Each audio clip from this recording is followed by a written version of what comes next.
Joe Hill. I am at Dawson Pines to do a quick video tutorial. So when you get here and you want to log into the Wi-Fi, what you're going to be looking for is Forest1. Now, the password is in the Pines, and you do need to use the capitals as well as the spaces and the exclamation at the end. Now, however, just in case you're not able to see that, it's also possible that the modem actually reset itself. Now, what you want to do is come over to here, make sure that if your lights are all green, right here, obviously it's indicating that we do have internet connectivity. And right there we got the globe that's solid, so that means that we are online, we're able to see and connect, which I just did. However, if we don't have any of those, you're going to want to unplug it. Now, this is kind of a little bit of a cumbersome and tedious thing to do.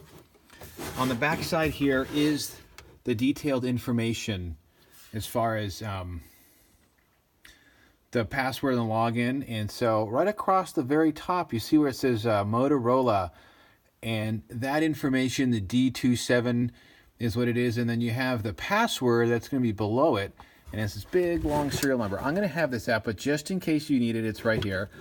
Now on this back end right here is the power plug. Unplug it, plug it back in, let it come back up, and that should get you going. And so that is, if you've got any further questions, you can reach out to us at DoneRight Management. Number is 208-630.